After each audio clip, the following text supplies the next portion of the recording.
ونستعينه ونستغفره ونعوذ بالله من شرور أنفسنا ومن سيئات أعمالنا من يهده الله فلا مضل له ومن يضلل فلا هادي له وأشهد أن لا إله إلا الله وحده لا شريك له وأشهد أن محمدا عبده ورسوله يا أيها الذين آمنوا اتقوا الله حق تقاته ولا تموتن إلا وأنتم مسلمون يا أيها الناس اتقوا ربكم الذي خلقكم من نفس واحدة وخلق منها زوجها وبث منهما رجالا كثيرا ونساء واتقوا الله الذي تساءلون به والأرحام إن الله كان عليكم رقيبا يا أيها الذين آمنوا اتقوا الله وقولوا قولا سديدا يصلح لكم أعمالكم ويغفر لكم ذنوبكم ومن يطع الله ورسوله فقد فاز فوزا عظيما أما بعد فإن خير الحديث كتاب الله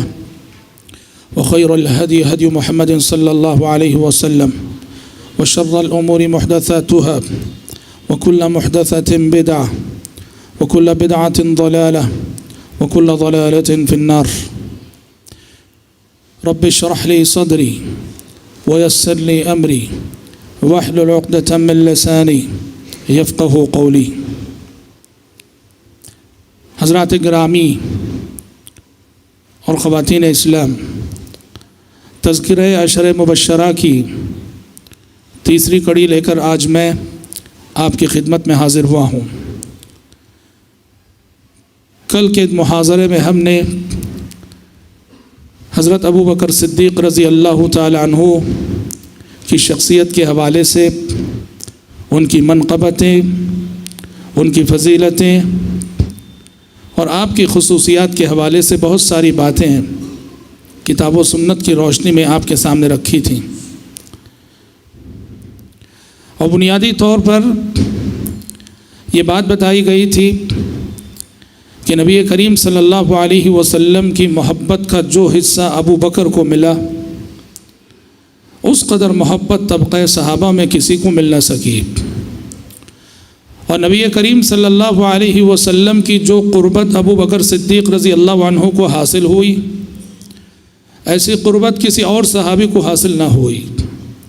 یہی وجہ ہے کہ آپ صلی اللہ علیہ وسلم نے ابو بکر صدیق رضی اللہ تعالیٰ عنہ کو اعزاز عطا کرتے ہوئے ایک مرتبہ فرمایا تھا، مسجد نبوی کے اطراف بہت سارے صحابہ کے مکانات تھے، گھر تھے، اور سب کے دروازے مسجد نبوی کی سمت کھلتے تھے۔ آپ صلی اللہ علیہ وسلم نے ایک مرتبہ فرمایا کہ مسجد کے اطراف جتنے دروازے ہیں سارے دروازے بند کر دیے جائیں، کھلا رہے گا تو صرف ایک دروازہ کھلا رہے گا، اور وہ ابو بکر صدیق کے گھر کا دروازہ کھلا رہے گا۔ ایک طرح سے اعزاز تھا ابو بکر صدیق رضی اللہ عنہ کے لیے، آپ صلی اللہ علیہ وسلم کی جانب سے ایک طرح کی عزت افزائی تھی کہ آپ نے فرمایا کہ مسجد نبوی کے اطراف جتنے گھر ہیں سب کے دروازے جو مسجد کی سمت کھلنے والے ہیں بند کر دیے جائے، کھلا رہے گا تو صرف اور صرف ابو بکر صدیق کا دروازہ کھلا رہے گا۔ حضرات، پیارے نبی صلی اللہ علیہ وسلم سے ابو بکر کی یہ قربت، اور پیارے نبی صلی اللہ علیہ وسلم سے ابو بکر صدیق رضی اللہ عنہ کا یہ رشتہ اور یہ نسبت خاص، اس کا نتیجہ تھا کہ جب اس سے جیسے آپ صلی اللہ علیہ وسلم کی زندگی اختتام کو پہنچ رہی تھی اور آپ صلی اللہ علیہ وسلم کا سفر آخرت قریب آنے لگا تھا، اور آسمان سے آنے والی وحی نے نبی کریم صلی اللہ علیہ وسلم کو بتا دیا تھا کہ اب دنیا میں آپ کا قیام بہت مختصر ہے، اور پیارے نبی صلی اللہ علیہ وسلم نے اپنے خطبوں میں، اپنے بیانات میں، اپنے درس میں، اپنی حدیثوں میں اپنی وفات کے اشارے دینے لگے تھے کہ میں دنیا سے جانے والا ہوں۔ یہ جو اشارے آپ اپنی وفات کے دینے لگے، طبقہ صحابہ میں سب سے پہلے ان اشاروں کو سمجھنے والی شخصیت ابو بکر صدیق رضی اللہ عنہ کی شخصیت تھی۔ بخاری کی حدیث ہے، ابو سعید خدری رضی اللہ عنہ راوی ہیں کہ ایک مرتبہ آپ صلی اللہ علیہ وسلم ممبر پہ چڑھے اور خطبہ دے رہے تھے، اور دوران خطبہ آپ نے فرمایا کہ اللہ کا ایک بندہ ہے جسے اللہ تعالیٰ نے اختیار دیا، چاہو تو دنیا میں اور رہو، دنیا کے مزے اڑاؤ، دنیا کی رونقیں میں تمہیں دوں گا، یا پھر چاہو تو میں تمہیں اپنے پاس بلا لوں گا، اپنی نعمتوں سے نوازوں گا۔ تو اس بندے نے اللہ کے پاس جانے کو ترجیح دی اور دنیا کی رونقوں پر اللہ کی نعمتوں کو ترجیح دی۔ یہ بات آپ صلی اللہ علیہ وسلم نے خطبے میں ارشاد فرمائی تو ابو بکر صدیق رضی اللہ عنہ اس جملے کو سن کر زار و قطار رونے لگے۔ مسجد نبوی میں کافی صحابہ موجود تھے، سارے صحابہ خاموش ہیں، لیکن ایک ابو بکر صدیق رضی اللہ عنہ رو رہے ہیں، اس لیے کہ آپ صلی اللہ علیہ وسلم نے اس جملے سے آپ کی جو مراد تھی اس کو وہ سمجھ گئے کہ اس جملے سے مراد، بندے سے مراد خود آپ صلی اللہ علیہ وسلم ہیں، اور گویا دنیا سے آپ کے جانے کا وقت قریب آ چکا ہے۔ اللہ تعالیٰ نے آپ ہی کو اختیار دیا تھا کہ دنیا میں رہنا چاہتے ہو یا میرے پاس آنا چاہتے ہو، تو گویا اللہ کے نبی نے ترجیح دی کہ پروردگارہ مجھے اپنے پاس بلا لے۔ اس اشارے اور اس مضمون کو اگر کوئی سمجھا، سب سے پہلے ابو بکر صدیق رضی اللہ عنہ سمجھے اور زارو قطار رونے لگے اور کہنے لگے فدا کا ابی و امی، اے اللہ کے نبی میرے ماں باپ آپ پہ قربان ہوں۔ لیکن سبحان اللہ، ایک بات جو دیکھنے کی ہے کہ یہی ابو بکر جو آپ صلی اللہ علیہ وسلم کی وفات کے اشارے آپ کی زبانی سن کے تڑپ اٹھتے تھے، رو دیتے تھے، آنسو بہا دیتے تھے، تاریخ ہمیں بتاتی ہے، سیرت کی کتابیں ہمیں بتاتی ہیں کہ جب عملاً آپ صلی اللہ علیہ وسلم کی وفات ہو گئی، جب عملاً آپ صلی اللہ علیہ وسلم کی وفات ہو گئی اور آپ دنیا سے چل بسے، دنیا سے رخصت ہو گئے، تو اللہ اکبر، تاریخ بتاتی ہے کہ اس وقت امت محمد کو سنبھالا ابو بکر صدیق نے، اس وقت امت محمد کو سنبھالا ابو بکر صدیق نے، اس لیے کہ آپ صلی اللہ علیہ وسلم کی وفات اتنا بڑا حادثہ، اتنا بڑا واقعہ، صحابہ کے لیے اتنا بڑا رنج، صحابہ کے لیے اتنا بڑا غم، اور صحابہ کے لیے وہ اتنا بڑا ٹینشن تھی۔ حضرت فاطمہ الزہرا رضی اللہ تعالی عنہ فرمایا کرتی تھیں صبت علی مصائب لو انہا صبت علی الایام سرن لیالیا، میرے والد کی وفات پر مجھ پر ایسی مصیبتیں ٹوٹ پڑیں کہ اگر دن کے اجالوں پر یہ مصیبتیں ٹوٹ پڑتیں تو دن کے اجالے اندھیروں میں تبدیل ہو جاتے۔ حضرت انس فرماتے ہیں کہ پیارے نبی جب مدینہ آئے تھے، مدینے کی گلی گلی روشن ہو گئی، لیکن جب آپ صلی اللہ علیہ وسلم وفات پائے تو مدینہ سارا کا سارا ہماری نظروں میں تاریک ہو گیا۔ حد تو یہ ہے بھائیوں، پیارے نبی کی وفات کا رنج اور غم اتنا بڑا ہوا تھا کہ حضرات صحابہ اکرام رضوان اللہ علیہم اجمعین اپنے اعصاب پر قابو کھو بیٹھے، انہیں اپنے اعصاب پہ قابو نہ رہا۔ غیر تو غیر طبقہ صحابہ کا سب سے بہادر انسان جنہیں عمر بن خطاب رضی اللہ عنہ کہا جاتا ہے، وہ بھی اپنے اعصاب پہ قابو کھو بیٹھے، جذبات میں آ گئے، تلوار نیام سے باہر نکال لی اور کہنے لگے کہ جو کہے کہ محمد صلی اللہ علیہ وسلم انتقال کر چکے ہیں تو اس کی گردن اس تلوار سے میں اڑا دوں گا۔ اللہ اکبر، سارا مدینہ رو رہا ہے، سارا مدینہ رو رہا ہے، اور ایسے موقع پہ آپ دیکھیں گے کہ امت محمدیہ کو سنبھالا تو ابو بکر صدیق رضی اللہ عنہ نے سنبھالا۔ ابو بکر صدیق رضی اللہ عنہ، یاد کرو آج سارا مدینہ رو رہا ہے اور صرف ایک ابو بکر ہیں جو سارے مدینے کو سنبھال رہے ہیں۔ ایک موقع وہ تھا جب ابھی میں نے حدیث آپ کو سنائی، وفات سے چند مہینے پہلے جب آپ نے خطبے میں اشارہ دیا، ابو بکر رو رہے تھے، وفات کا صرف اشارہ سمجھ کر ابو بکر رو رہے تھے اور سارا مدینہ خاموش تھا، اور آج جب وفات ہو گئی سارا مدینہ رو رہا ہے اور ایک ابو بکر خاموش ہیں۔ اور ظاہر بات ہے کہ آج اگر ابو بکر بھی روتے تو امت محمد کو سنبھالتا کون؟ آج اگر ابو بکر بھی رونے لگتے تو امت محمدیہ کو سہارا دیتا کون؟ ابو بکر صدیق رضی اللہ عنہ کی شجاعت تھی، ان کی بہادری تھی، ان کی عظیمت تھی، انہوں نے اس مشکل گھڑی میں، اس آزمائش کی گھڑی میں اپنے اعصاب پہ قابو رکھا، سیدھے آپ صلی اللہ علیہ وسلم کے گھر تشریف لے گئے، اور آپ صلی اللہ علیہ وسلم پر جو چادر اڑائی گئی تھی چادر مبارک کو ہٹایا اور آپ صلی اللہ علیہ وسلم کی پیشانی کا بوسہ لیا، اور بوسہ لے کر سیدھے مسجد نبوی آئے جہاں صحابہ جمع تھے، ممبر پہ کھڑے ہوئے اور فرمایا الا ان من كان يعبد محمدا صلی اللہ علیہ وسلم فإن محمدا قد مات ومن كان يعبد الله فإن الله حي لا يموت۔ کہ لوگوں سن لو، جو محمد صلی اللہ علیہ وسلم کی عبادت کرتا رہا ہے وہ سن لے کہ آج محمد صلی اللہ علیہ وسلم وفات پا چکے ہیں، اور جو اللہ تعالیٰ کی عبادت کرتا رہا ہے وہ سن لے کہ اللہ زندہ رہا ہے، زندہ ہے، زندہ رہے گا، اسے کبھی موت نہیں آئے گی۔ پھر ابو بکر صدیق رضی اللہ عنہ نے وہ آیت تلاوت کی، وما محمد الا رسول قد خلت من قبله الرسل افإن مات او قتل انقلبتم على اعقابكم ومن ينقلب على عقبيه فلن يضر الله شيئا۔ یہ آیت سورہ آل عمران کی پڑھی، جس میں اللہ تعالیٰ نے کہا کہ محمد تو اللہ کے رسول ہیں، اگر وہ انتقال کر جائیں یا شہید ہو جائیں تو کیا تم اپنا دین چھوڑ دو گے؟ حضرت عمر کہتے ہیں کہ جب ابو بکر صدیق نے یہ آیت پڑھی تو مجھے یوں لگا کہ جیسے یہ آیت ابھی ابھی نازل ہوئی ہے، یوں لگا کہ جیسے یہ آیت ابھی ابھی اور اسی موقع کے لیے نازل ہوئی ہے۔ تو حضرات، یہ حضرت ابو بکر صدیق رضی اللہ عنہ کی بہت بڑی منقبت تھی۔ اس نازک گھڑی میں، اس نازک موقع پر امت کو سنبھالا ابو بکر صدیق رضی اللہ عنہ نے، جو ان کی شجاعت کا ثبوت ہے، ان کی بہادری کا ثبوت ہے، اور ان کے اندر پائی جانے والی قائدانہ صفات کا ثبوت ہے۔ جب آپ صلی اللہ علیہ وسلم کی وفات ہو گئی اور آپ دنیا سے رخصت ہو گئے تو خلافت ابو بکر صدیق رضی اللہ عنہ کے حصے میں آئی، اور ابو بکر صدیق کی خلافت میں کسی دو صحابی کا اختلاف نہ تھا۔ امت کے اجماع کے ساتھ، پوری امت کے اجماع کے ساتھ خلافت ابو بکر صدیق کو ملی رضی اللہ عنہ وارضاہ۔ کیوں ملی؟ دیکھیے، یہ اس لیے بتانا پڑتا ہے کہ مسلمانوں میں شیعہ ایک ایسا طبقہ ہے، شیعہ ایک ایسا گمراہ فرقہ ہے جو نعوذ باللہ ابو بکر صدیق رضی اللہ عنہ کی شخصیت اور دوسرے صحابہ کے ساتھ طرح طرح کے بہتان اور الزام تراشیاں کرتا ہے۔ تو ابو بکر صدیق رضی اللہ عنہ کی خلافت کے استحقاق پر یہ طبقہ، یہ فرقہ سوالات اٹھاتا ہے۔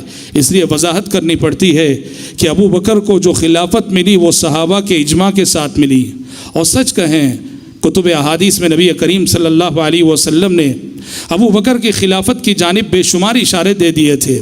کیسے دیے تھے؟ آپ نے فرمایا ایک حدیث میں، علیکم بسنتی و سنت الخلفاء الراشدین المہدیین، میری سنت کو لازم پکڑو اور خلفائے راشدین کی سنت کو لازم پکڑو۔ پتہ چلا آپ صلی اللہ علیہ وسلم اپنی زندگی میں فرما رہے ہیں میرے بعد خلفاء آنے والے ہیں، میرے بعد خلیفہ آنے والے ہیں، اور آپ نے ان خلفاء کی صفت بیان کی راشدین، یہ ہدایت یافتہ ہوں گے اور سچے ہوں گے، راست باز ہوں گے۔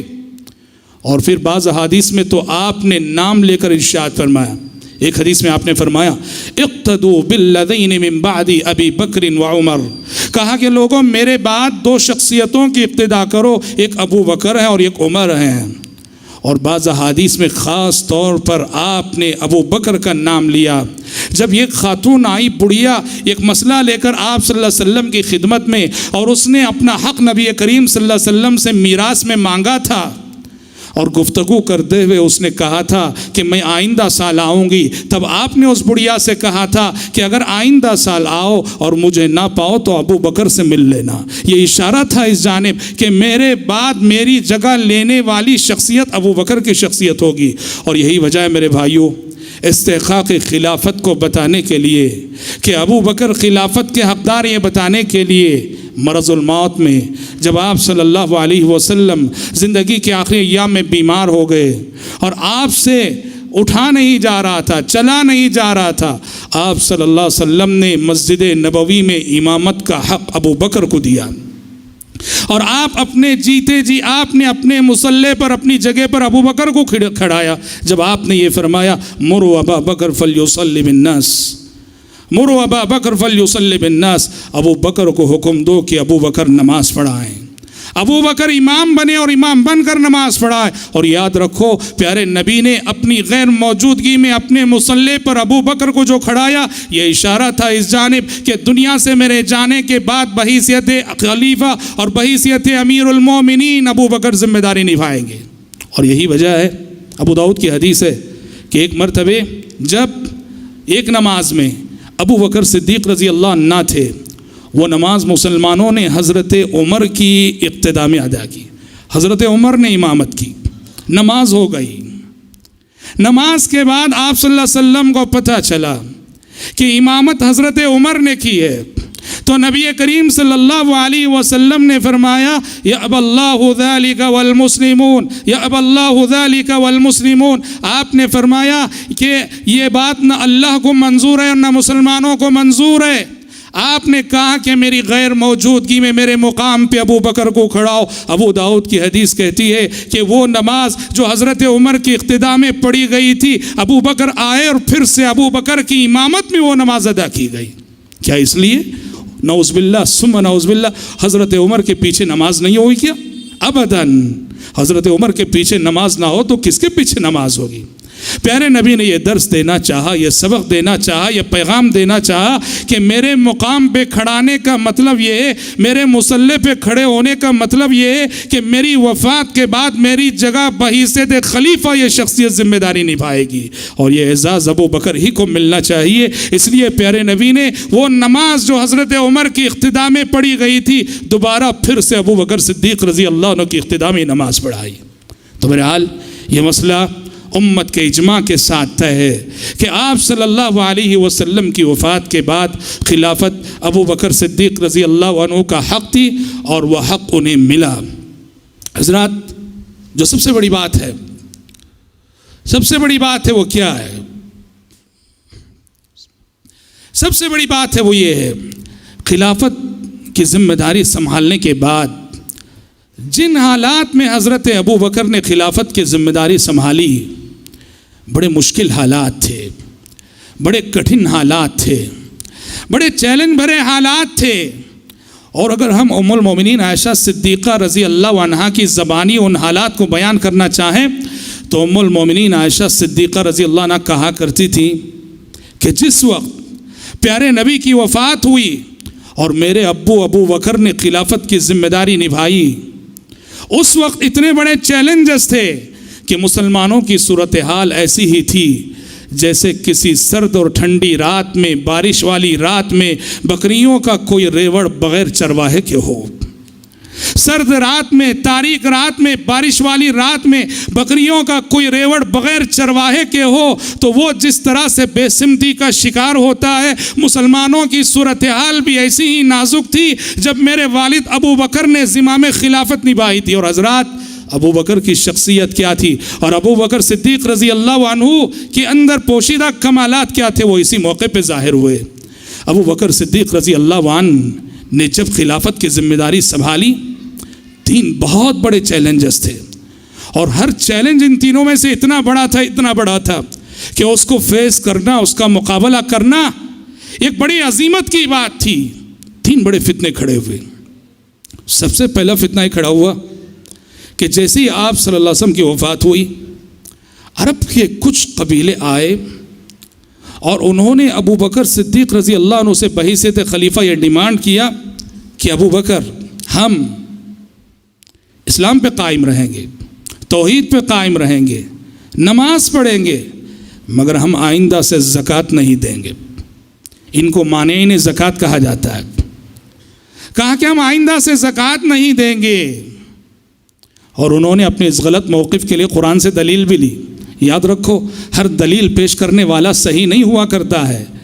دلیل کے صحیح ہونے کے ساتھ ساتھ یہ دیکھنا بھی ضروری ہوتا ہے کہ استدلال کہاں تک صحیح ہے، اس دلیل سے جو استدلال کیا جا رہا ہے کہاں تک وزن ہے اس استدلال میں۔ انہوں نے قرآن کی اس آیت سے استدلال کیا، خذ من اموالہم صدقۃ تطہرہم وتزکیہم بہا وصلی علیہم۔ اس آیت سے استدلال کیا، اے پیغمبر، ان لوگوں سے آپ ان کے مال کی زکوٰۃ لیجئے، اور زکوٰۃ لیتے ہوئے جو زکوٰۃ دے رہا ہے اس کے حق میں دعا دیجئے، ان صلاتک سکن لہم، اس لیے کہ اے پیغمبر آپ کی دعا ان زکوٰۃ دینے والوں کو سکون فراہم کرے گی۔ یہ مانعین زکوٰۃ جو زکوٰۃ نہ دینے کی بات کر رہے تھے، ان کی دلیل یہ تھی کہ قرآن کہہ رہا ہے کہ زکوٰۃ ان کو دی جائے جن کی دعا سے ہمیں سکون ملے، اور یہ خصوصیت پیغمبر کی تھی، پیغمبر نہ رہے تو اب ہم زکوٰۃ نہیں دیں گے۔ یہ ان کی دلیل تھی۔ یہ خود ایک بہت بڑا فتنہ تھا، لیکن سبحان اللہ، یہ فتنہ کیا پیدا ہوا کہ اس سے بڑا ایک اور فتنہ پیدا ہو گیا، اور وہ فتنہ تھا ارتداد کا۔ پیارے نبی کی وفات کیا ہوئی کہ سارا جزیرہ عرب ارتداد کا شکار ہو گیا۔ سارا جزیر عرب اور جزیر عرب کے سارے قبائل سے ارتداد کی خبریں آنے لگیں، اسلام چھوڑ کر قبیلے مرتد ہونے لگے، دوبارہ کفر کی سمت لوٹنے لگے، دوبارہ مشرک ہونے لگے، دوبارہ کافر ہونے لگے۔ اہل علم بتاتے ہیں اتنا بڑا فتنہ جس کی زد میں سارا جزیر عرب آیا، اور بتاتے ہیں صرف 3 شہر محفوظ تھے اس فتنے سے، ایک مکہ، دوسرا مدینہ اور ایک طائف۔ ان 3 شہروں کو چھوڑ کر سارے جزیر عرب میں ہر طرف سے ارتداد کی خبریں آ رہی تھیں، فلاں قبیلہ آج مرتد ہو گیا، فلاں قبیلہ آج مرتد ہو گیا، فلاں قبیلہ آج مرتد ہو گیا۔ حضرات، ہم سمجھ نہیں سکتے کہ کتنا بڑا چیلنج تھا، کیسے نازک حالات تھے۔ یکا دکا افراد کی بات نہیں، قبیلے مرتد ہو رہے ہیں، قومیں مرتد ہو رہی ہیں، علاقے مرتد ہو رہے ہیں۔ میں آپ کو بتاتا چلوں کہ سبب کیا تھا، ریزن کیا تھا اس فتنے ارتداد کو، وہ بھی بتاتا چلوں۔ دیکھیے، یہ جتنے لوگ بھی ارتداد کے شکار ہوئے جو قبیلے، اس کا بنیادی سبب یہ تھا کہ ان لوگوں کی ابھی کما حق و پوری طرح تربیت نہ ہوئی تھی۔ آپ کو معلوم ہے سن 9 ہجری کو عام الوفود کہا جاتا ہے۔ سارا جزیر عرب جو اسلام کے زیر سایہ داخل ہوا 9 ہجری میں داخل ہوا، یعنی آپ صلی اللہ علیہ وسلم کی وفات سے 1 سال 1.5 سال قبل۔ اچھا، جب مکہ 8 ہجری میں فتح ہوا، مکہ فتح ہونے کے ساتھ جزیر عرب کے سارے مشرک قبائل انہوں نے اعلان کر دیا ہم بھی مسلمان ہوتے ہیں، اور ہوا یہ سارے قبیلے کے سارے افراد پیارے نبی کی خدمت میں نہیں آئے، ہر قبیلے نے اپنے کچھ نمائندہ افراد پیارے نبی کی خدمت میں بھیجے، پیارے نبی نے ان کو اسلام بتایا اور وہ لوٹ کر اپنے قبیلے والوں کو اسلام سمجھانے لگے۔ اس طرح میرے بھائیوں، جزیر عرب میں بے شمار لوگ ایسے تھے جو نہ مدینہ آئے تھے، جو نہ نبی کریم صلی اللہ علیہ وسلم سے ملاقات کیے تھے، اور جو نبی کی تربیت سے جو ہے محروم تھے۔ نتیجہ یہ ہوا کہ پوری طرح سے اسلام کو نہ سمجھنے کی وجہ سے جیسے ہی آپ صلی اللہ علیہ وسلم کی وفات کی خبریں انہوں نے سنی، اسلام سے ہی مرتد ہو گئے۔ اور مکہ، مدینہ، طائف کے لوگ چونکہ یہ نبی سے قریب رہے، مکہ، مدینہ، طائف کے لوگ نبی سے قریب رہے، پیغمبر کی تعلیمات ان تک پہنچتی رہیں، اور ڈائریکٹ نبی کریم صلی اللہ علیہ وسلم کی تربیت میں رہنے کی وجہ سے یہاں کے لوگ ارتداد کا شکار نہ ہوئے، یہاں کے لوگ مرتد نہ ہوئے۔ تو دوسرا چیلنج کہ جزیر عرب کے بے شمار قبائل مرتد ہونے لگے، اور چاروں جانب سے خبریں آنے لگیں کہ فلاں قبیلہ مرتد ہوا، فلاں قبیلہ مرتد ہوا۔ اور تیسرا اور اس سے بڑا چیلنج یہ تھا، مانین زکوٰۃ ایک طرف، مرتدین دوسری طرف، تیسری طرف مدعیان نبوت کا ایک سلسلہ پیدا ہو گیا، نبوت کے جھوٹے دعوے داروں کا ایک سلسلہ شروع ہو گیا۔ یمن میں اسود عنسی نام کا شخص کھڑا ہوا، کہنے لگا کہ اب میں نبی ہوں۔ کہیں طلحہ الاسدی کھڑا ہوا، اب وہ کہنے لگا کہ میں نبی ہوں۔ اور کہیں مسیلمہ کذاب کھڑا ہوا، بنو حنیفہ کا سردار، وہ کہنے لگا کہ اب میں نبی ہوں۔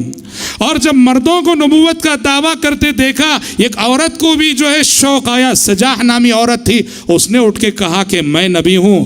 اور دنیا والے ایسے ہوتے ہیں، ہر آواز کا جواب دینے والے، ہر آواز کے پیچھے چلنے والے کچھ نہ کچھ مل ہی جاتے ہیں۔ ہر مدعی نبوت کے کچھ نہ کچھ پیروکار ہو گئے، اور اس میں سب سے زیادہ معاملہ جو بڑا وہ مسیلمہ کذاب کا، جو بنو حنیفہ کا ایک بڑا آدمی تھا۔ مسیلمہ کذاب کا جو بنو حنیفہ کے ہزاروں افراد اس کی نبوت کو تسلیم کر لیے، اور اس کا فتنہ بہت بڑا ہو گیا۔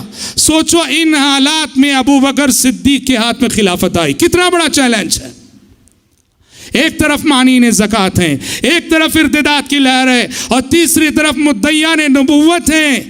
کس سے لڑیں، کس کا مقابلہ کریں، کس فتنے کو پہلے جو ہے سبحان اللہ تھمانے کی کوشش کریں۔ یہی وجہ ہے کہ مایا عائشہ صدیقہ رضی اللہ عنہ نے کہا کہ جب میرے باپ ابو بکر نے خلافت کی ذمہ داری نبھائی تو مسلمانوں کی حالت ایسی تھی جیسے بکریوں کا ایک ریوڑ بغیر چرواہے کے تاریک رات میں، سرد رات میں، بارش والی رات میں جو ہے بے سمتی کا شکار ہو۔ اور قربان جائیے ابو بکر صدیق رضی اللہ عنہ پر۔ ان حالات کا مقابلہ جس ہمت سے انہوں نے کیا، جس شجاعت کے ساتھ انہوں نے کیا، جس عزیمت کے ساتھ انہوں نے کیا، اور جس توکل کے ساتھ انہوں نے کیا، جس ایمان کے ساتھ انہوں نے کیا، اور جس یقین کے ساتھ انہوں نے کیا، ابو بکر کی شخصیت کیا تھی اور پیارے نبی نے اپنے بعد ابو بکر کو خلیفہ کی حیثیت سے کیوں نامزد کیا، سمجھ میں آتا ہے۔ ان حالات میں دیکھو دو بہت بڑے مسئلے پیش آ گئے۔ ایک تو دیکھو یہ 3 چیلنجز سامنے تھے، اس میں ایک بہت بڑا مسئلہ یہ آ گیا حضرت ابو بکر کے خلیفہ بننے کے ساتھ، سبحان اللہ، کہ پیارے نبی صلی اللہ علیہ وسلم نے اپنی وفات سے پہلے پیارے نبی نے حضرت اسامہ بن زید کی کمانڈنگ اور قیادت میں ایک فوج ترتیب دی تھی۔ پیارے نبی کے زمانے میں ایک جنگ ہوئی تھی، سریہ موتا اسے کہا جاتا ہے، کرسچنوں سے، رومیوں سے ہوئی تھی، بڑی آزمائش کی گھڑی تھی مسلمانوں کے لیے۔ وہ پیارے نبی نے سریہ موتا کا انتقام لینے کے لیے، بدلہ لینے کے لیے حضرت اسامہ بن زید کی قیادت میں، کمانڈنگ میں ایک فوج ترتیب دی تھی اور انہیں دوبارہ رومیوں سے لڑنے کے لیے بھیج رہے تھے۔ ہوا یہ کہ یہ فوج ابھی نکلی ہی تھی کہ پیارے نبی ادھر بیمار ہو گئے اور آپ کی مرض کی خبر انہیں پہنچی، تو وہ فوج جانے سے رک گئی، یہاں تک کہ آپ صلی اللہ علیہ وسلم کی وفات ہو گئی اور آپ نے وفات سے پہلے وصیت کی تھی کہ اسامہ کی فوج کو روانہ کرنا، اسامہ کی فوج کو روانہ کرنا، یہ وصیت آپ نے وفات سے پہلے کی تھی۔ اب یہ مسئلہ پیش آیا، ایک طرف مانعین زکوٰۃ، ایک طرف مرتدین، اور تیسری طرف مدعیان نبوت۔ صحابہ کرام رضوان اللہ علیہم اجمعین نے دیکھا یہ پہلے ہی سے ہمارے سامنے یہ 3 بڑے چیلنجز ہیں، اب کہاں سے ہم رومیوں سے جو ہے مقابلہ کریں۔ حکمت یہ سمجھی صحابہ نے، دانائی یہ سمجھی صحابہ نے کہ اسامہ بن زید کے اس لشکر کو فی الحال روانہ نہ کیا جائے۔ سارے صحابہ کی رائے ایک ہی تھی، حتیٰ کہ خود حضرت عمر کی رائے بھی وہی تھی کہ اسامہ بن زید کے لشکر کو بھیجنا نہیں چاہیے، بلکہ اسامہ بن زید کے لشکر کو لے کر ان 3 فتنوں کا مقابلہ کرنا چاہیے، چاہے جائے کہ ہم جو ہے چوتھے محاذ پہ جو ہے اپنے دشمن کو چھیڑ لیں، رومیوں کو بھی چھیڑ لیں اور ان کو اپنے خلاف کر لیں۔ سارے صحابہ کی رائے یہی تھی، لیکن ابو بکر صدیق رضی اللہ عنہ کی رائے تھی کہ نہیں، میں اسامہ کی فوج کو، اسامہ کی لشکر کو روانہ کر کے رہوں گا، رومیوں کی جانب بھیج کر رہوں گا۔ حضرت ابو بکر سے صحابہ بحث کرنے لگے، سمجھانے لگے، کہا کہ ابو بکر حالات کی نزاکت کو سمجھیے، کتنے بڑے چیلنجز ہمارے سامنے ہیں، یہ فوج اگر ہمارے ساتھ رہے گی، ان چیلنجز کا مقابلہ کرنے میں کتنی بڑی مدد ہمیں ملے گی۔ ابو بکر صدیق رضی اللہ عنہ نے جو جملہ کہا وہ یاد رکھنا چاہیے۔ ابو بکر صدیق رضی اللہ عنہ نے کہا کہ لوگوں تم جانتے ہو پیارے نبی کی وصیت ہے، پیارے نبی نے کہا کہ اسامہ کے لشکر کو روانہ کرنا نہ بھولو۔ میں نہیں چاہتا کہ اپنی خلافت کا آغاز نبی کی نافرمانی سے کروں، میں نہیں چاہتا کہ اپنی خلافت کا آغاز نبی کی نافرمانی سے کروں۔ پھر ابو بکر نے فرمایا لوگو تم کہہ رہے ہو کہ میں اسامہ کے لشکر کو روانہ نہ کروں، قسم ہے رب العالمین کی، اگر درندے ابو بکر کو نوچ کھائیں تب بھی ابو بکر اسامہ کے فوج کو روانہ کر کے رہے گا۔ اللہ اکبر۔ اور سبحان اللہ، 3 چیلنجز کو سامنے رکھ کر پیارے نبی کی وصیت کو نافذ کرتے ہوئے حضرت ابو بکر نے حضرت اسامہ کے لشکر کو روانہ کیا، اور اس کے بڑے فائدے ہوئے جسے مورخین نے جو ہے درج کیا ہے۔ دشمنوں پر مسلمانوں کا رعب قائم ہوا کہ ان نازک حالات میں بھی سبحان اللہ، جہاں مسلمانوں کے سامنے 3 بڑے چیلنجز ہیں، ان نازک حالات میں بھی مسلمان اپنے خارجی دشمن کو نہیں بھول رہے ہیں۔ بیک وقت ابھی بھی مسلمانوں میں وہ ہمت ہے کہ داخلی دشمن کا بھی ایک ساتھ مقابلہ کر رہے ہیں اور خارجی اور بیرونی دشمن کا بھی ایک ساتھ مقابلہ کر رہے ہیں۔ دشمنوں کے دلوں پر رعب بیٹھ گیا ابو بکر صدیق رضی اللہ عنہ کے اس فیصلے سے۔ ایک تو یہ مسئلہ ہوا، دوسرا مسئلہ یہ ہوا کہ حضرت عمر فاروق رضی اللہ عنہ اور دوسرے اور سارے صحابہ کی رائے تھی، جیسے ہم نے کہا 3 فتنے تھے، ایک مانعین زکوٰۃ جنہوں نے کہا زکوٰۃ نہیں دیں گے، دوسرے مرتدین، اور تیسرے مدعیان نبوت، جھوٹے نبوت کے دعوے دار۔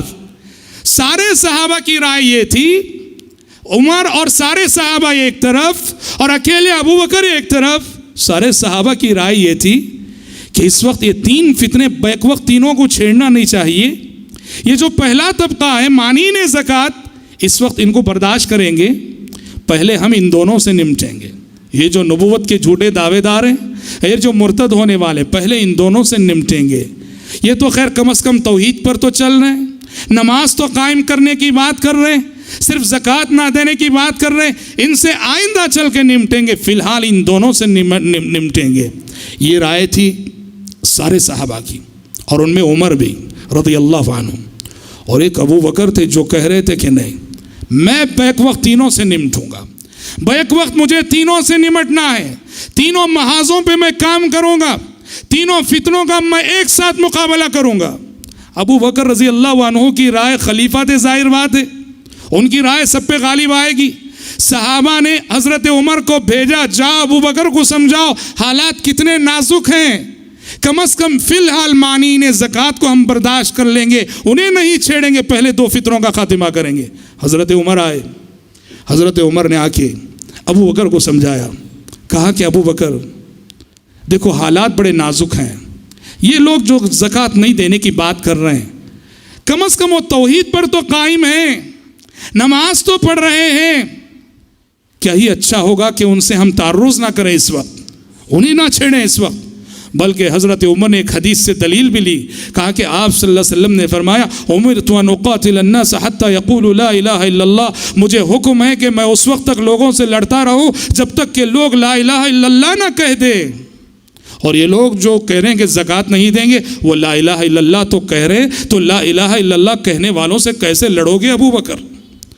ابو بکر صدیق رضی اللہ عنہ نے عمر بن خطاب رضی اللہ عنہ سے فرمایا تھا کہ عمر کیا بات کر رہے ہو، اللہ کی قسم، اللہ کی قسم میں ان لوگوں سے لڑوں گا اگر یہ لوگ کہتے ہیں کہ ہم زکوٰۃ دیں گے، مگر وہ رسی جو اللہ کے نبی کے زمانے میں جانور کو بندھی ہوئی دیتے تھے، وہ کہتے ہیں کہ رسی کے بغیر دیں گے تو اس رسی کے لیے بھی میں ان سے لڑوں گا۔ واللہ لو منعونی عقالا، ایک روایت میں عناقن آتا ہے کہ بکری کا بچہ، اور ایک روایت میں عقالاً رسی جس سے جانور باندھا جاتا ہے۔ حضرت ابو بکر نے کہا کہ زکوٰۃ جیسے اللہ کے نبی کے دور میں دیتے تھے دینا پڑے گا، اگر یہ کہتے ہیں کہ زکوٰۃ میں جو چھوٹی سی رسی ہے اس کی بھی کمی میرے لیے برداشت نہیں ہے۔ اور اس وقت وہ مشہور جملہ حضرت ابو بکر نے فرمایا تھا، کیا فرمایا تھا؟ کہا اَيَنْقُصُ الدِّينُ وَأَنَا حَيٌّ، لوگوں ابو بکر کے جیتے جی دین محمدی میں کمی نہیں آ سکتی، ابو بکر جب تک زندہ ہے دین محمدی میں ذرا برابر کمی نہیں آ سکتی۔ اَيَنْقُصُ الدِّينُ وَأَنَا حَيٌّ، اور حضرت عمر کو نرم پڑھتے دیکھا تو تاریخ کی روایتیں کہتی ہیں کہ حضرت عمر کو ڈانٹتے ہوئے، یا یوں کہیے کہ حضرت عمر سے مخاطب ہو کر حضرت ابو بکر نے کہا تھا اجبار فی الجاہلیت وخوار فی الاسلام، عمر کیا ہو گیا تمہیں؟ جاہلیت میں تمہاری سختی بڑی مثالی تھی، اب اسلام میں آ کر ذلت سے جو ہے کمپرومائز کرنا چاہتے ہو؟ اجبار فی الجاہلیت وخوار فی الاسلام۔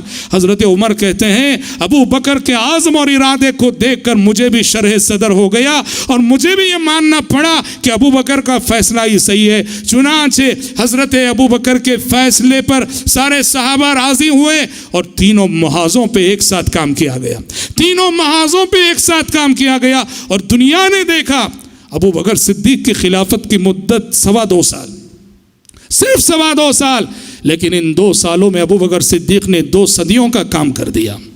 2 سالوں میں وہ کام کیا، وہ خدمت کی جو کام کرنے کے لیے 200 سال چاہیے تھے۔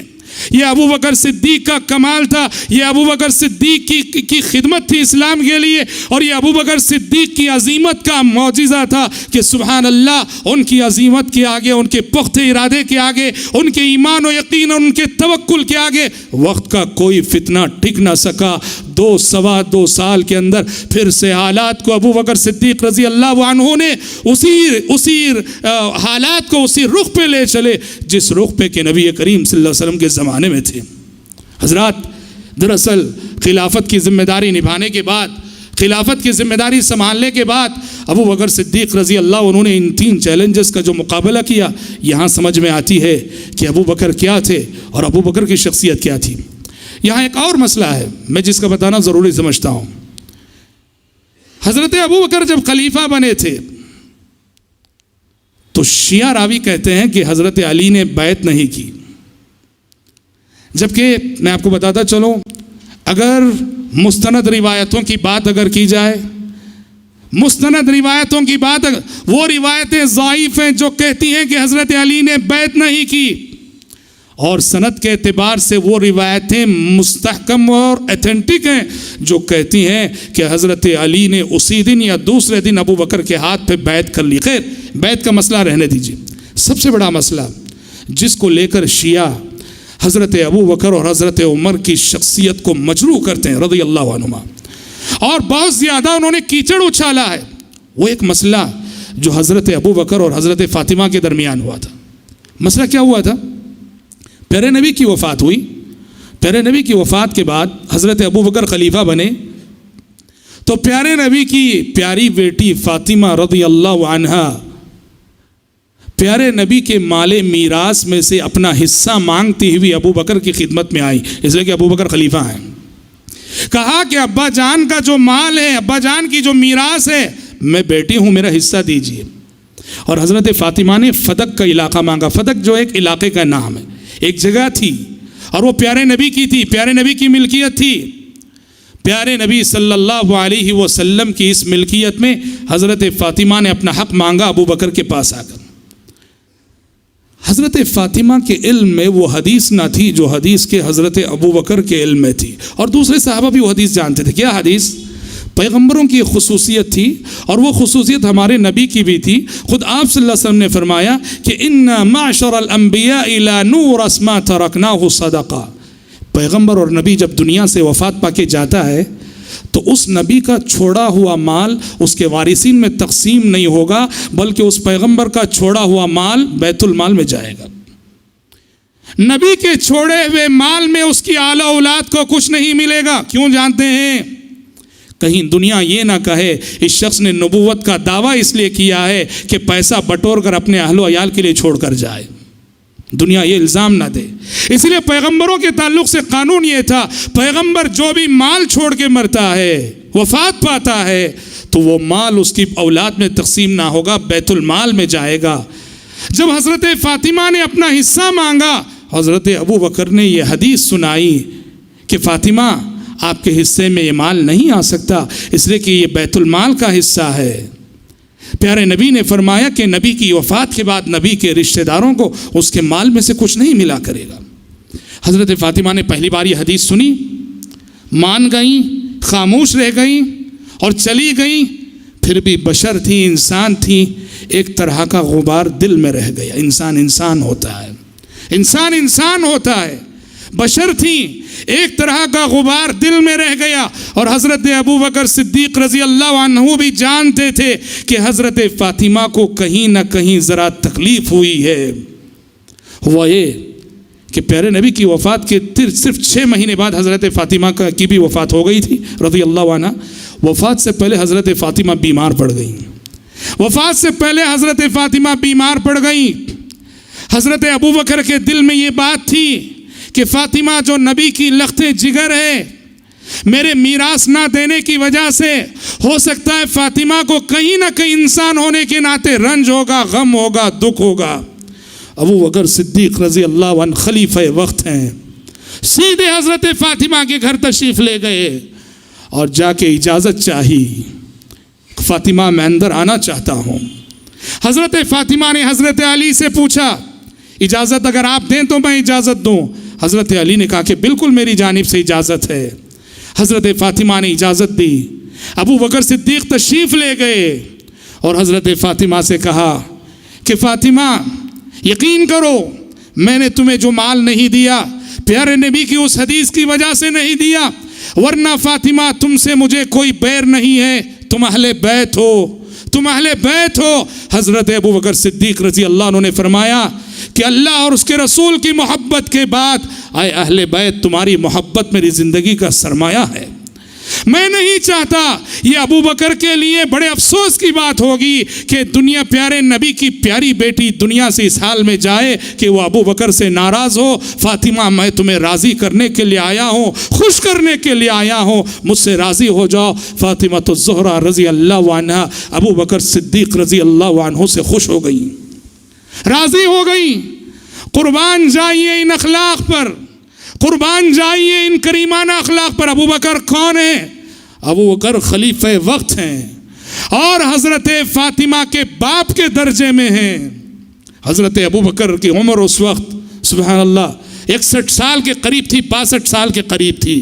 حضرت فاطمہ اس وقت 29-30 سال کی تھیں۔ 61 سال کے ابو بکر جو خلیفہ وقت ہیں، اپنے سے کم عمر اور کم سن حضرت فاطمہ الزہرا سے معذرت کرنے کے لیے، انہیں خوش کرنے کے لیے جا رہے ہیں۔ بھائیو، ہمارے لیے نمونہ ہے، اسوہ ہے، ہمارے لیے نمونہ ہے، اسوہ ہے کہ زندگی میں جن سے بھی اختلاف ہو جاتا ہے آگے بڑھ کر جانا چاہیے، چھوٹے بن کے چلے جانا چاہیے، اسی میں عزت و سربلندی ہے۔ یہی مطلب ہے اللہ کے نبی کی اس حدیث کا، من تواضع للہ رفعہ، جو اللہ کی خاطر عاجزی اختیار کر لے اللہ اسے سربلندی عطا کرتا ہے۔ جو اللہ کی خاطر خود چھوٹا ہو جائے اللہ تبارک و تعالیٰ اسے صحیح معنوں میں بڑائی عطا کرتا ہے۔ ابو بکر آگے بڑھ کر گئے، اور آگے بڑھ کر جانے سے ابو بکر چھوٹے نہ ہوئے، ابو بکر چھوٹے نہ ہوئے۔ حضرات، یہ ابو بکر کا کردار تھا جسے ہم صدیقی کردار کہتے ہیں۔ ہر شعبہ زندگی میں ابو بکر صدیق رضی اللہ عنہ نے غیر معمولی خدمات انجام دی۔ اور حضرات، ابو بکر صدیق رضی اللہ عنہ کی ایک اور عظیم خدمت جسے تاریخ کبھی فراموش نہیں کرے گی، وہ ہے جمع قرآن۔ آپ کو معلوم ہے کہ قرآن مجید جس طرح ایک بک کی شکل میں ہمارے پاس موجود ہے، پیارے نبی کے زمانے میں اس طرح بک کی شکل میں موجود نہ تھا، بالکل نہیں تھا۔ آسمان سے وحی آتی تھی، جو آسمان سے آنے والی وحی پیارے نبی صلی اللہ علیہ وسلم صحابہ کو بلاتے، جو لکھنا جانتے تھے کاتبین وحی، آسمان سے آئی وہی وحی کو لکھوا دیتے تھے، اور یہ وحی لکھی گئی چمڑوں پر، کھجور کی چھالوں پر، ہڈیوں پر، اس طرح مختلف چیزوں پر وحی لکھی گئی۔ اور یاد رہے کہ وحی لکھے جانے کے ساتھ ساتھ جو آسمان سے وحی آتی تھی خود پیارے نبی کو حفظ ہو جاتی، اور سارے صحابہ اس کو یاد کر لیتے تھے۔ تو قرآن دو طرح سے محفوظ ہوا، ایک تو سینوں میں بیٹھ ہوا، لوگوں نے اس کو حفظ کیا، اور دوسرے رائٹنگ میں محفوظ ہوا۔ پیارے نبی کی جب وفات ہوئی تو رائٹنگ میں جو قرآن تھا وہ کھجور کی چھالوں پہ تھا، چمڑوں پہ لکھا ہوا تھا، ہڈیوں پہ لکھا ہوا تھا۔ جنگ یمامہ جو ابو بکر صدیق کے زمانے میں ہوئی، جنگ یمامہ میں حفاظ صحابہ شہید ہو گئے۔ بہت سارے وہ صحابہ جن کے سینوں میں قرآن محفوظ تھا شہید ہونے لگے۔ عمر بن خطاب رضی اللہ عنہ نے ابو بکر کو مشورہ دیا کہ ابو بکر کیا ہی اچھا ہوگا کہ یہ قرآن مجید جو رائٹنگ میں ہے اور کھجور کی چھالوں میں، چمڑیوں میں، ہڈیوں میں، اس کو ہم ایک کتاب کی شکل میں جمع کر دیں گے۔ حضرت ابو بکر کو پہلے شرح صدر نہ ہوا، کچھ سوچ کر بعد میں شرح صدر ہوا۔ حضرت ابو بکر نے فیصلہ کیا اور جمع قرآن کی ذمہ داری دی صحابی رسول زید بن ثابت رضی اللہ عنہ کو۔ زید بن ثابت کو اس لیے ذمہ داری تھی کہ زید بن ثابت رضی اللہ عنہ کاتبین وحی میں سر فہرست آتے ہیں۔ آسمان سے آنے والی وحی کا بڑا حصہ زید بن ثابت نے اپنے قلم سے لکھا تھا۔ حضرت زید بن ثابت کو ذمہ داری دی اور ان کے ساتھ ایک ٹیم کر دی۔ حضرت زید فرماتے ہیں اللہ کی قسم، اللہ کی قسم، جمع قرآن کی یہ جو ذمہ داری ابو بکر نے مجھے دی، مجھے یوں محسوس ہوا کہ اگر ابو بکر یہ کہتے کہ زید اس پہاڑ کو یہاں سے اٹھا کر وہاں رکھ دو، وہ میرے لیے آسان تھا قرآن مجید کو جمع کرنے کے مقابلے میں۔ کیوں؟ اتنی بڑی ذمہ داری، ڈر رہے تھے، کانپ رہے تھے۔ اللہ کا کلام ہے، کہیں کوئی آیت چھوٹ نہ جائے، چوک نہ جائے۔ لیکن سبحان اللہ، پوری ذمہ داری کے ساتھ، پوری امانت داری کے ساتھ اس کمیٹی نے قرآن مجید کو جمع کیا۔ اس کی الگ تفصیلات ہیں، میں تفصیلات میں جانا نہیں چاہتا۔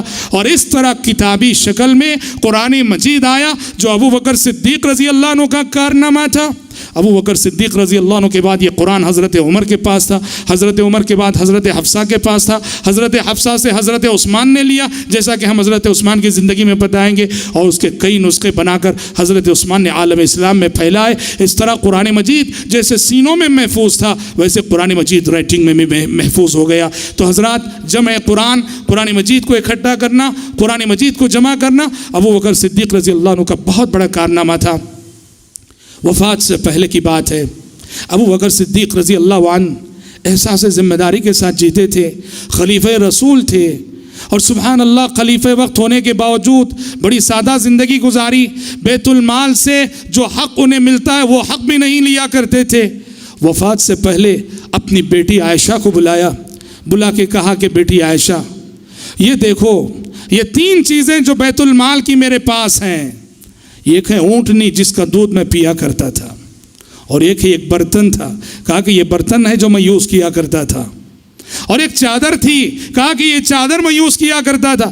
کہا کہ عائشہ یہ تینوں چیزیں بیت المال کی ہیں، میں خلیفہ تھا، خلیفہ ہونے کی حیثیت سے میں عارضی طور پر یہ تین چیزیں استعمال کرتا رہا. عائشہ میری وفات کے بعد ان تین چیزوں کو دوبارہ بیت المال میں لوٹا دینا. اللہ اکبر. معمولی سی چیز، ایک اونٹنی اور ایک چھوٹا سا برتن اور ایک چھوٹی سی چادر. اللہ اکبر. دنیا نے ایسے حکمران نہیں دیکھے ہیں، دنیا نے ایسی حکومت کہیں نہیں دیکھی ہے. دنیا نے آج دنیا میں جو بھی حکمران ہیں، حکومتیں لوٹنے والوں کی، کھانے والوں کی، اپنی دنیا بنانے والوں کی، اپنی رعایت سے غافل قسم کے لوگ جو صرف اپنی آنے والی نسلوں کی فکر کرتے ہیں، خیانت پر خیانت کرتے ہیں. قربان جائیے، خلافت اسے کہتے ہیں، حکومت اسے کہتے ہیں، احساس ذمہ داری سے کہتے ہیں کہ خلیفہ وقت ہیں جن کی حکومت ایک عظیم رقبے پر ہے. اور صورتحال یہ ہے، اللہ کا ڈر اتنا ہے، احساس ذمہ داری اتنا ہے کہ وہ ایک اونٹنی اور وہ چھوٹی سی چادر اور وہ چھوٹا سا برتن کہہ رہے ہیں کہ میرے لیے جب تک میں خلیفہ تھا اس کا استعمال جائز تھا، اور میری وفات کے بعد یہ بیت المال کا حق ہے، بیت المال کو لوٹا دینا. جب وفات کے بعد حضرت عائشہ نے یہ تینوں چیزیں حضرت عمر کو لوٹائیں، عمر کی آنکھوں سے آنسو آ گئے. عمر نے کہا رحم اللہ ابا بکر لقد اتعب من بعدہ، اللہ رحم کرے ابو بکر پر کہ ابو بکر اپنے بعد آنے والوں پہ بڑی ذمہ داری ڈال گئے. ابو بکر اپنے بعد آنے والوں پہ بڑی ذمہ داری ڈال گئے. کس ذمہ داری سے، کس احساس ذمہ داری سے انہوں نے حکومت کی اور کس امانت داری سے حکومت کی. یہ چھوٹی چھوٹی چیزیں بھی بیت المال کو لوٹا رہے ہیں. ابو بکر بڑا درس دے گئے، بڑا سبق دے گئے. اور یقینی معنوں میں وہ نبی کریم صلی اللہ علیہ وسلم کے بعد جتنے سبق اور جتنے درس ابو بکر کی زندگی میں ملتے ہیں، اللہ کی قسم ویسے سبق اور ویسے درس کسی اور شخصیت کی زندگی میں نہیں ملتے. اور ہونا بھی چاہیے، کیوں نہ ہو کہ یہ وہ شخصیت ہے کہ اس امت میں محمد عربی صلی اللہ علیہ وسلم کے بعد اسی شخصیت کا نام آتا ہے. ایک مثالی زندگی گزارنے کے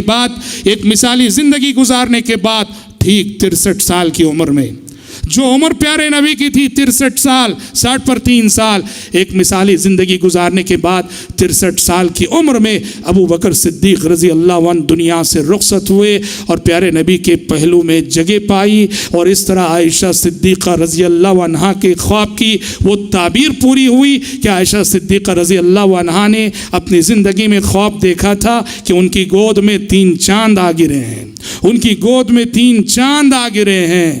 تو یہ تعبیر کیسے ہوئی کہ پیارے نبی کی وفات کے بعد پیارے نبی کو دفنایا گیا حضرت عائشہ کے حجرے میں، اور پیارے نبی کے بعد ابو بکر صدیق رضی اللہ عنہ کو دفنایا گیا حضرت عائشہ کے حجرے میں. یہ پہلا چاند اور یہ دوسرے چاند تھے جو خواب کے حضرت عائشہ صدیقہ رضی اللہ عنہا نے دیکھا تھا. اور ابو بکر صدیق رضی اللہ عنہ کو مشہور قول کے مطابق ان کی بیوی نے غسل دیا تھا، ان کی بیوی حضرت اسماء نے غسل دیا تھا. شرعی حکم کے اعتبار سے شوہر کا انتقال ہو جائے بیوی غسل دے سکتی ہے، بیوی کا انتقال ہو جائے شوہر غسل دے سکتا ہے. غلط ہے یہ فتویٰ، غلط ہے یہ مسئلہ جو یہ کہتا ہے کہ بیوی کا انتقال ہو جائے تو شوہر نہیں دیکھ سکتا، یا شوہر کا انتقال ہو جائے بیوی نہیں دیکھ سکتی. یہ فتوے غلط ہیں. شریعت میں اتنی گنجائش ہے کہ شوہر کو بیوی غسل دے سکتی ہے اور بیوی کو شوہر غسل دے سکتا ہے. حضرات، یہ حیات صدیق کے چند گوشے تھے، چند پہلو تھے جن کو میں نے بالاختصار پیش کیے ہیں. کل کا ہمارا درس انشاءاللہ تعالی عشرہ مبشرہ میں دوسری شخصیت امیر المومنین عمر بن خطاب رضی اللہ عنہ کی شخصیت کے حوالے سے ہوگا. دعا ہے رب العالمین سے اللہ تعالی ہم سب کو، آپ سب کو صحیح معنوں میں اسوہ صحابہ کی پیروی کرنے کی توفیق عطا فرمائے. آمین. وآخر دعوانا ان الحمد للہ رب العالمین.